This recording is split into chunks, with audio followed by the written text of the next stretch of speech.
નમસ્કાર મિત્રો, કિસાન સમાચાર ચેનલમાં તમારું ખૂબ ખૂબ સ્વાગત છે। દેશ, દુનિયા અને ગુજરાતના તાજા, મોટા અને સૌથી મહત્વપૂર્ણ સમાચાર જાણીએ તે પહેલા તમે ચેનલમાં નવા હોય તો ચેનલને જરૂરથી સબસ્ક્રાઇબ કરીને વિડીયો લાઈક કરી દેજો। સૌપ્રથમ પોલીસમાં નોકરી માટે તૈયારી કરતા ઉમેદવારો માટે મહત્વના સમાચાર મળી આવ્યા। રાજ્યમાં ચૂંટણી પહેલા સરકારી નોકરીમાં ભરતી પ્રક્રિયા જારી કરી દેવામાં આવી છે, જેમાં પોલીસ વિભાગની સૌથી મોટી ભરતી જાહેર કરવામાં આવી। આ માટે 12,000થી વધુ જગ્યાઓ પર ભરતી કરવામાં આવશે, જેના અંગેની માહિતી પોલીસ ભરતી બોર્ડ દ્વારા આપવામાં આવી છે। આ માટેના ફોર્મથી લઈને વધુની માહિતી આગામી દિવસોમાં જારી કરી દેવામાં આવશે અને આ સાથે જ હથિયારધારી કોન્સ્ટેબલ અને SRPFમાં ભરતી પ્રક્રિયા કરવામાં આવશે। ત્યારબાદના અગત્યપૂર્ણ સમાચાર, નવા વાહનના રજીસ્ટ્રેશનમાં ગંભીર ભૂલ। વાહન વ્યવહાર વિભાગે નવા વાહનોના રજીસ્ટ્રેશનની કામગીરી વાહન ડીલરોને સોંપી દીધી છે। રજીસ્ટ્રેશનમાં ગંભીર ભૂલો કરનાર રાજ્યના 25 વાહન ડીલરોને વાહન વ્યવહાર કમિશન કચેરીએ નોટિસ ફટકારી દીધી છે, પરંતુ છેલ્લા 5 મહિનામાંથી રાજ્યના વિવિધ RTO કચેરીને મળીને 10 વાહન ડીલરોને સસ્પેન્ડ કરી દેવાની દરખાસ્ત હજુ સુધી નિર્ણય પેન્ડિંગ રખાયો છે, જેમાં અમદાવાદમાંથી 4 વાહન ડીલરોને સસ્પેન્ડ કરવાની દરખાસ્ત મોકલી દેવામાં આવી હતી। ત્યારબાદના મોટા સમાચાર, CAને લઈને ગૃહ રાજ્યમંત્રી હર્ષ સંઘવીએ આપી સૂચના।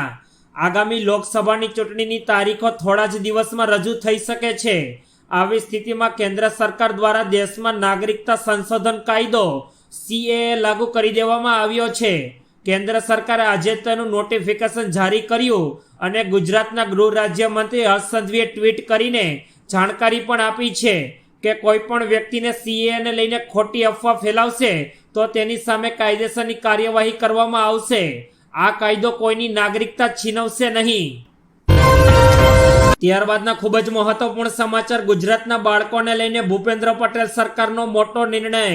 બાળકોના જીવનની ગુણવત્તા સુધારવા અને સમાજના તમામ બાળકોને વ્યાપક સંભાળ પૂરી પાડવાના પાવન ધ્યેય સાથે રાષ્ટ્રીય બાળ સ્વાસ્થ્ય કાર્યક્રમ અંતર્ગત આજે વિસનગર ખાતે જન્મજાત ખોડખાપણથી સ્વસ્થ થયેલા બાળકો અને તેમના વાલીઓ સાથે જન્મજાત ખોડખાપણ જનજાગૃતિ માસનો કાર્યક્રમ યોજાયો હતો। આ દરમિયાન મુખ્યમંત્રી ભૂપેન્દ્ર પટેલે ગુજરાતના તમામ બાળકોનું હેલ્થ કાર્ડ બનવાનો મોટો નિર્ણય લીધો છે। ત્યારબાદના સૌથી અગત્યપૂર્ણ સમાચાર, ગુજરાતમાં બદલાઈ રહ્યો છે ખેતીની જમીનના ખરીદ વેચાણનો કાયદો। જાણો કોને થશે મોટો લાભ। ગુજરાતમાં ખેતીની જમીનના ખરીદ વેચાણમાં થશે ઘરખમ ફેરફારો। ગુજરાત સરકાર દ્વારા ખેતીની જમીનના વેચાણને લઈને બદલાઈ રહ્યો છે કાયદો। રાજ્યના મહેસૂલ વિભાગ દ્વારા ખેતીની જમીનના કાયદામાં થશે મોટા ફેરફારો। ત્યારે એવો કાયદો આવે છે કે જો તમે ગુજરાતમાં ખેતીની જમીન ખરીદવા માંગતા હો તો તમારો જન્મ એક ખેડૂત તરીકે થયો હોવો જોઈએ, અર્થાત જન્મે ખેડૂત હો તો જ તમે ગુજરાતમાં ખેતીની જમીન ખરીદી શકો છો। જોકે હવે આ કાયદામાં બદલાવ થવા જઈ રહ્યો છે અને હવે ખેતીની જમીન ખરીદવા માટે ખેડૂત હોવું અનિવાર્ય નહીં રહે। હવે બિન ખેડૂત પણ ખરીદી શકશે ખેતીવાડીની જમીન। ત્યારબાદના મહત્વપૂર્ણ સમાચાર, જામનગર પંથકમાં સ્માર્ટ વીજ મીટરની કામગીરીનો પ્રારંભ। છેલ્લા કેટલાક સમયથી જામનગર અને રાજકોટ સહિત સમગ્ર રાજ્યમાં સ્માર્ટ વીજ મીટર અંગેના અહેવાલો આવતા રહે છે। એ દરમિયાન જામનગર પંથકમાં અને રાજકોટ શહેરમાં સ્માર્ટ વીજ મીટર લગાવવાની કામગીરી શરૂ કરી દેવામાં આવી છે। જામનગર પંથકના સિક્કાથી આ કામગીરી શરૂ કરી દેવામાં આવી છે, ત્યારે ટેલિફોનિક અહેવાલો મુજબ પ્રીપેડ સ્માર્ટ મીટર લગાવવાની કામગીરી જામનગર નજીક સિક્કાની TDP કોલોનીથી શરૂ કરી દેવામાં આવી છે। ત્યારબાદ રાજ્યમાં રેલવે વિભાગ દ્વારા મોટી કાર્યવાહી।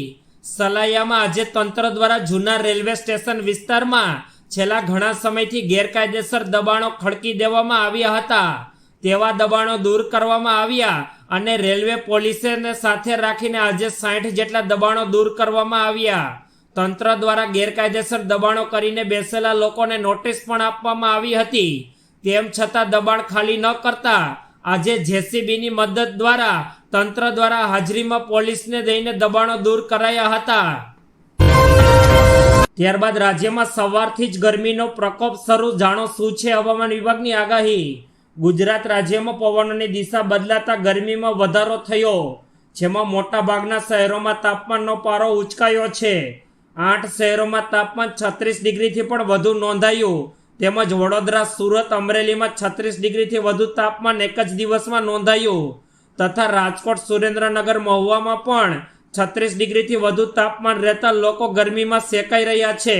અમદાવાદ, ડીસામાં 35.7 ડિગ્રી તાપમાન નોંધાયું તથા ગાંધીનગરમાં 35.5 ડિગ્રી તાપમાન જોવા મળ્યું છે.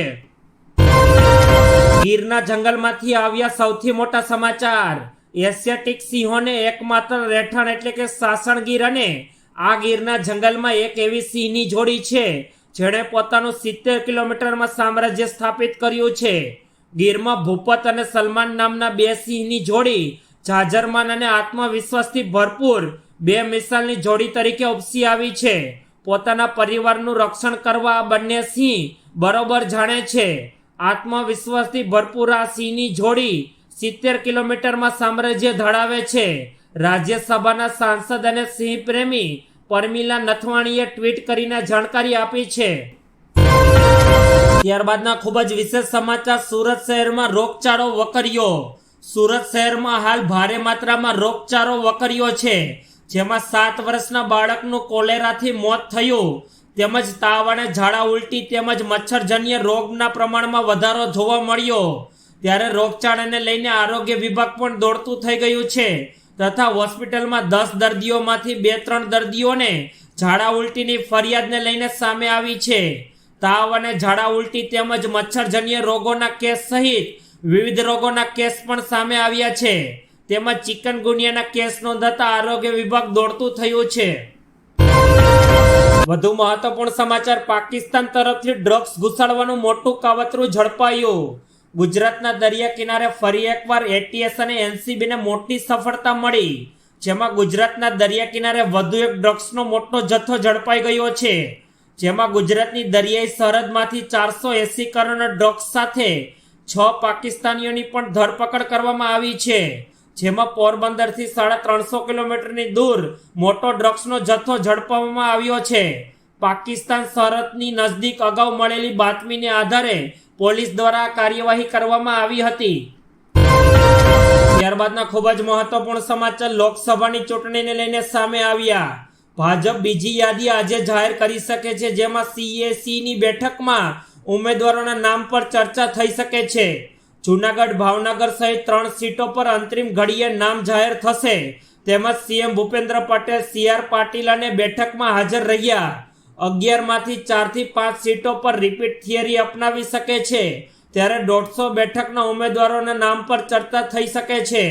ગુજરાતની 11 બેઠકના ઉમેદવારોના નામ પર ફાઇનલ થઈ શકે છે, જેમાં 11 થી 15 ઉમેદવારોના નામ જાહેર કરી દેવામાં આવ્યા હતા.